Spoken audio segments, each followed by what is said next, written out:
Assalamualaikum, nama saya Ira Izriana binti Nazrin, number metrik BF23110182 dari Fakulti Perhutanan Tropika. Hari ini saya ingin membahas tentang tajuk pembentangan kumpulan saya iaitu pandemik COVID-19. Bagi pengenalan, COVID-19 adalah penyakit menular yang disebabkan oleh virus corona. Virus ini pertama kali ditemukan di Wuhan pada akhir tahun 2019 dan kemudian menyebar dengan cepat ke seluruh dunia, sehingga dinyatakan sebagai endemik oleh Organisasi Kesihatan Dunia (WHO) pada Mac tahun 2020. Ia menyebar melalui titisan pernafasan dan boleh menyebabkan gejala seperti demam, batuk serta sesak nafas. Langkah pencegahan termasuk memakai pelitup muka, mencuci tangan dan mengambil vaksin. Assalamualaikum warahmatullahi wabarakatuh. Nama saya Siti Nur Aimin Rosli. Nombor matriks BB23110876. Objektif kajian bagi esei ini yang pertama adalah mengkaji impak pandemik COVID-19 terhadap kesihatan awam. Yang kedua, menganalisis kesan sosioekonomi akibat pandemik. Yang ketiga, mengenal pasti kelemahan dalam sistem penjagaan kesihatan global. Yang keempat, menilai langkah kawalan pandemik yang dilaksanakan oleh kerajaan. Yang kelima, menilai inovasi saintifik dan teknologi yang timbul akibat pandemik. Dan terakhir sekali, membincangkan kerjasama global dalam menangani COVID-19. Konsep norma budaya baharu berhubung pandemik COVID-19 yang diperkenalkan bertujuan melindungi kesihatan awam dan membendung penyebaran virus di samping mencerminkan kemampuan masyarakat menyesuaikan diri. Penjarakan fizikal menjadi amalan penting untuk mengurangkan risiko penyebaran virus, manakala penggunaan pelitup muka melambangkan tanggungjawab sosial. Selain itu, peningkatan kebersihan dan sanitasi menjadi gaya hidup baharu, sementara teknologi memainkan peranan penting dalam menyokong aktiviti harian melalui kerja dari rumah, pembelajaran dalam talian dan transaksi digital. Masyarakat juga semakin sedar akan kepentingan gaya hidup sihat bagi meningkatkan imuniti serta menjaga kesejahteraan mental melalui sokongan komuniti dan pengurusan stres. Interaksi sosial berubah kepada kaedah maya atau berskala kecil, manakala kepatuhan kepada garis panduan kesihatan menunjukkan kesedaran kolektif yang terhadap tanggungjawab bersama. Kesimpulannya, norma budaya baru ini mencerminkan daya tahan masyarakat dalam menghadapi pandemik, sekaligus menyediakan asas untuk menangani cabaran kesihatan masa depan dan membina persekitaran yang lebih selamat dan sejahtera. Nama saya Muhammad Nizam bin Abdul Hadi. Saya daripada Fakulti FPEP dan program saya ialah Kesawanan. Nombor metrik saya ialah 24161070. Hari ini saya akan membentangkan halangan yang dihadapi oleh masyarakat. Yang pertama iaitu perubahan dalam kehidupan sosial. Pertama sekali, kehilangan dalam interaksi sosial merupakan satu halangan yang besar yang dihadapi oleh masyarakat semasa mengadaptasi norma baru akibat pandemik COVID-19. Aktiviti-aktiviti sosial ataupun sebarang acara komuniti akan menjadi terhad. Dan kesan yang paling kita dapat lihat iaitu terhadap golongan-golongan yang tua atau mereka yang tinggal bersendirian akan merasa kesepian dan juga kesunyian. Sebagai contoh kesukaran yaitu dalam merayakan perayaan seperti Hari Raya Aidilfitri, Tahun Baru Cina, dan juga Diva Bali. Perayaan-perayaan seperti ini yang biasanya dilakukan dengan pertemuan keluarga-keluarga besar terpaksa dihadkan dalam bidangan yang kecil, diakibatkan juga oleh norma baru yang dilaksanakan oleh kerajaan. Perayaan-perayaan ini dilaksanakan dalam keadaan maya melalui sosial media. Sebagai contohnya, merayakan perayaan melalui WhatsApp, aplikasi WhatsApp, yaitu melalui video call, dan juga aplikasi Telegram juga video call. Masyarakat juga diperintahkan oleh kerajaan untuk mengadaptasi norma baru, yaitu melakukan penjarakan sosial untuk mengelakkan penyebaran virus COVID-19. Ini antara salah satu sebab kurangnya interaksi terhadap satu sama lain, dan kesannya juga akan menyebabkan hubungan antara mereka menjadi renggang. Yang kedua ialah adaptasi terhadap perubahan teknologi, yaitu perubahan teknologi yang dihadapi oleh masyarakat semasa pandemik COVID-19 memberi impak yang sangat besar. Banyak aktiviti-aktiviti aspek kehidupan dipindahkan dalam dunia digital. Sebagai contoh, bekerja dari rumah, yaitu mereka tidak menggunakan lagi meeting secara bersemuka, namun melalui maya, yaitu melalui Google Meet. Cabaran yang lain pula ialah terhadap segelintir masyarakat, yaitu terutama orang tua ataupun orang yang kurang berkemampuan. Sebagai contohnya, tidak semua pelajar dapat menggunakan komputer riba, telefon pintar ataupun tablet.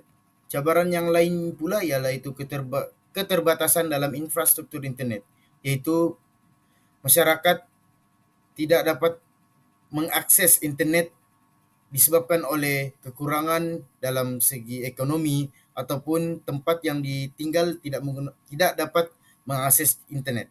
Cabaran yang lain pula iaitu ketidakselesaan atau kekurangan kemahiran dalam teknologi, iaitu terutama terhadap golongan tua ataupun mereka yang tidak pernah menggunakan peralatan digital secara intensif akan merasakan adaptasi terhadap perubahan teknologi ini memberikan cabaran yang sangat besar terhadap mereka. Sekian itu saja daripada saya. Nama saya Ching Sin Mei, nombor matrik saya BB2311053. Pertama, kita dapat dilihat halangan yang dihadapi oleh masyarakat ialah halangan ekonomi dan kehilangan pekerjaan. Pandemik COVID-19 telah menyebabkan perubahan besar dalam sektor ekonomi dan kehidupan rakyat. Perintah Kawalan Pergerakan yang dilaksanakan untuk membendung penularan virus memaksa banyak perniagaan terutamanya dalam sektor perkhidmatan dan pelancongan untuk mengurangkan operasi atau menutup sepenuhnya. Akibatnya, ramai pekerja terpaksa diberhentikan manakala sebahagian lagi terpaksa bekerja dengan gaji yang lebih rendah. Golongan yang bekerja sendiri seperti peniaga kecil juga mengalami kesukaran apabila pendapatan mereka semakin berkurangan. Golongan yang paling terkesan adalah miskin dan kurang berkemampuan kerana mereka tidak mempunyai simpanan yang mencukupi untuk bertahan dalam tempoh yang lama. Walaupun kerajaan telah menyediakan bantuan kewangan dan pinjaman, langkah-langkah ini masih tidak mencukupi untuk menampung kos sara hidup yang semakin meningkat. Akhirnya, halangan ini bukan sahaja memberi kesan kepada ekonomi individu, tetapi turut menjejaskan keharmonian sosial dan kesejahteraan keluarga. Seterusnya, cabaran kedua yang dihadapi ialah dalam bidang pendidikan dan pembelajaran. Pandemik ini juga memberi kesan besar kepada sistem pendidikan. Pembelajaran secara bersemuka telah digantikan dengan pembelajaran dalam talian. Namun kaedah ini menunjukkan pelbagai cabaran terutamanya bagi keluarga yang berkurang kemampuan. Ramai pelajar khususnya di kawasan luar bandar tidak mempunyai akses kepada peralatan seperti komputer atau telefon pintar untuk mengikuti kelas dalam talian. Tambahan pula, kualiti internet yang lemah di beberapa kawasan menyukarkan pembelajaran dan menjadikan kurang berkesan. Bukan itu sahaja, para pendidik juga menghadapi kesukaran untuk menyesuaikan diri dengan kaedah pengajaran dalam talian, terutamanya bagi mereka yang kurang mahir untuk menggunakan teknologi. Akibatnya, ramai pelajar ketinggalan dalam pembelajaran mereka yang dalam jangka masa panjang boleh merosakkan masa depan pendidikan mereka. Sekian, terima kasih. Okey, seterusnya untuk poin 5 dan 6, tapi sebelum itu saya akan memperkenalkan diri saya dahulu. Nama saya Muhammad Izzuan Syah bin Korolus, nombor matriks BB2311074 dan saya juga merupakan ketua kumpulan untuk kumpulan ini. Okey, poin yang kelima tu ialah cabaran kesihatan mental. Okey, perasaan bimbang mengenai masa depan menjadi salah satu cabaran utama. Sebagai contoh, ramai pekerja di sektor pelancongan yang kehilangan pendapatan berasa cemas tentang bagaimana mereka akan menyarak keluarga. Yang kedua pula, sikatan sosial dan penutupan acara komuniti menyebabkan kesunyian. Golongan tua yang tinggal sendiri merasa terasing kerana mereka tidak dapat bertemu keluarga seperti biasa, memberi kesan negatif kepada kesihatan mental mereka lah.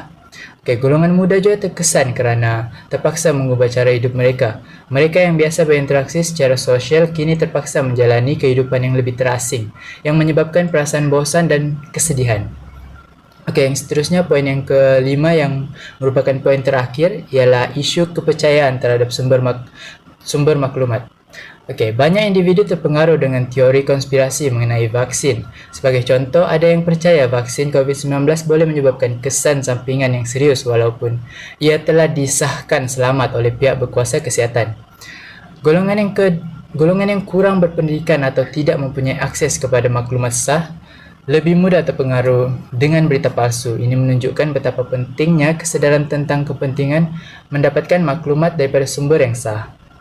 Ketidakpastian ini juga menjejaskan keyakinan terhadap pihak berkuasa. Ada yang mempersoalkan langkah-langkah yang diambil oleh kerajaan untuk mengenai pandemik seperti penjarakan sosial dan kuarantin. Okey, itu saja daripada saya. Pembentangan yang seterusnya akan disambung oleh ahli kumpulan saya. Okey. Hai, Assalamualaikum. Nama saya Dia Ashifa bin Muhammad Sobirin dan nombor matrik saya BT24110133. Saya akan menerangkan strategi yang diaplikasikan untuk mengatasi masalah ini. Yang pertama, saya mencadangkan untuk mengutamakan teknologi dan komunikasi digital. Perubahan dalam kehidupan sosial yang diakibatkan oleh pandemik 19 telah memaksa masyarakat untuk menyesuaikan diri dengan cara baru dalam berinteraksi. Jadi, masyarakat yang terkesan dengan norma baru ini boleh mula untuk menggunakan teknologi dan komunikasi digital bagi mengekalkan hubungan sosial. Sebagai contoh, aplikasi WhatsApp, Zoom dan Google Meet boleh digunakan untuk kehidupan seharian. Contohnya pada hari perayaan di mana kita tidak boleh bertemu bersama keluarga, kita boleh menggunakan aplikasi tersebut untuk terus mengekalkan hubungan. Aplikasi ini telah memberi peluang kepada kita untuk terus berinteraksi bersama keluarga walaupun terpisah jauh. Jadi, kita masih boleh menyambut perayaan bersama secara maya di mana kita boleh berbual, bertukar ucapan dan berkongsi detik-detik yang indah bersama. Tambahan pula, cara ini lebih praktikal dan menjimatkan masa di mana kita boleh berinteraksi bersama tanpa mengira waktu dan tempat di mana kita berada. Hal ini bukan sahaja dapat memudahkan kerja, malah juga dapat memastikan keselamatan dan kesihatan orang ramai terjaga. Oleh itu, teknologi dan komunikasi digital ini merupakan saluran penting bagi memastikan hubungan tetap terjalin walaupun dengan norma baharu yang mencabar. Untuk strategi yang kedua ialah insentif kerajaan dan swasta. Salah satu pendekatan yang boleh diambil untuk mengatasi masalah kekurangan akses kepada digital ialah dengan menyediakan peralatan digital kepada golongan yang kurang berkemampuan. Sebagai contoh, pihak sekolah atau pihak universiti melancarkan program pemberian komputer riba dan tablet kepada pelajar yang kurang berkemampuan untuk mereka tidak terlepas peluang dalam menjalani pembelajaran secara online. Dengan cara ini, lebih ramai pelajar dapat mengikuti pembelajaran dengan lebih berkesan. Assalamualaikum dan salam sejahtera. Nama saya Muhammad Irfan bin Rosdin. Hari ini saya akan membentangkan strategi yang diaplikasikan untuk mengatasi masalah semasa COVID-19. Yang pertama ialah masalah kesihatan mental dan program sokongan psikologi. Dan strategi yang dapat dilakukan ialah pengenalan program sokongan psikologi.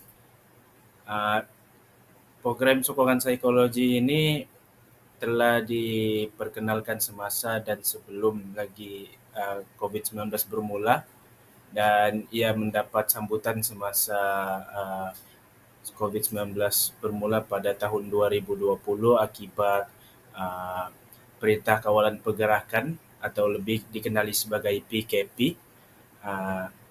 Akibatnya ramai orang kehilangan kerja, seterusnya meningkatkan masalah mental di kalangan rakyat Malaysia lah.